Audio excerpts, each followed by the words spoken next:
ఈరోజు మా క్లినిక్‌కి ఒక స్త్రీ రావటం జరిగింది. సరే ఇప్పటికే నాకు ఇద్దరు ఆడపిల్లలు ఉన్నారు.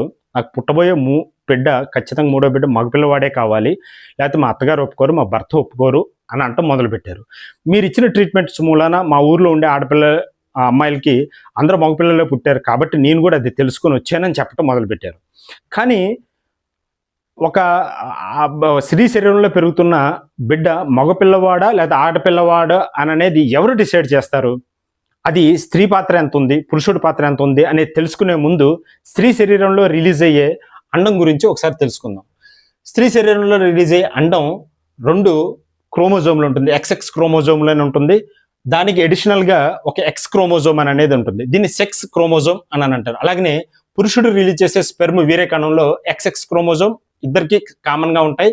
కానీ కొన్ని వీర్యకణాలు ఎక్స్ క్రోమోజోమ్ని మోస్తూ ఉంటాయి, కొన్ని వీర్యకణాలు వై క్రోమోజోమ్ను మోస్తూ ఉంటాయి.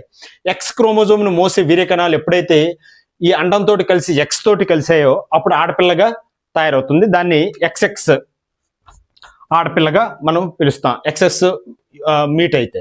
అలాగే లేకపోతే ఈ వై క్రోమోజోమ్ అనేది ఎక్స్ తోటి కలిసింది అని అనుకుందాం, అప్పుడు ఎక్స్వై తోటి అబ్బాయిగా పుడతారు.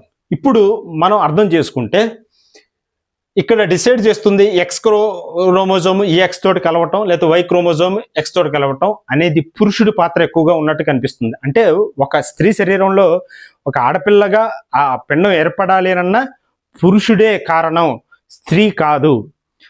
ఇక్కడ ఈ ఎక్స్ క్రోమోజోమ్ తోటి ఎక్స్వై క్రోమోజోమ్ తోటి పిండం ఏర్పడ్డ తర్వాత ఈ పిండం మీద ఎస్ఆర్వై అనే ఒక జీన్ ఉంటుంది. ఈ జీన్ ఏర్పడటం మూలాన అక్కడ టెస్టోస్టెరాన్ హార్మోన్ అనేది రిలీజ్ అవుతుంది, యాంటీములేరియన్ హార్మోన్ అనేది రిలీజ్ అవుతుంది. ఈ టెస్టోస్టెరాన్ యాంటీములేరియన్ హార్మోన్ ఇవి రెండు కలిపి పురుష అవయవాలను డెవలప్ చేస్తూ ఉంటాయి.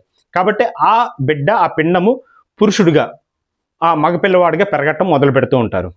ఇది ఈ స్పెర్మ్ మూలాన స్పెర్మ్లో ఉండే ఎక్స్ క్రోమోజోమ్ లేదు వై క్రోమోజోమ్ మాత్రమే అది ఆడపిల్లనా మగపిల్లనా అనేది డిసైడ్ చేసేది.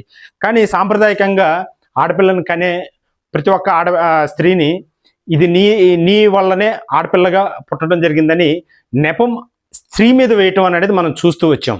అలానే ఈ సమాజంలో ఇంకొక ఆవిడ అడిగిన ప్రశ్న, మీరు మగపిల్లలు పుట్టడానికి మాత్రమే ఏదైనా మెడిసిన్స్ ఉన్నాయా, మీ హోమియోపతిలో మెడిసిన్స్ ఉన్నాయా లేదా ఆయుర్వేదిక్లో మెడిసిన్స్ ఉన్నాయా అంటే ఎక్కడ ఎటువంటి సైంటిఫిక్ ఎవిడెన్స్ లేదు. హోమియోపతిలో మగపిల్లలు మాత్రమే పుట్టడానికి ఉండే మెడిసిన్స్ ఉండవు, ఆడపిల్లలు మాత్రమే పుట్టడానికి ఆయుర్వేదిక్లో ఉండవు, యునానీలో ఉండవు, ఈవెన్ ఇంగ్లీష్ మెడిసిన్స్లో కూడా ఉండవు. ఇంకా చెప్పాలంటే ఐవీఎఫ్ ట్రీట్మెంట్లో కూడా వాళ్ళు డిసైడ్ చేయలేరు.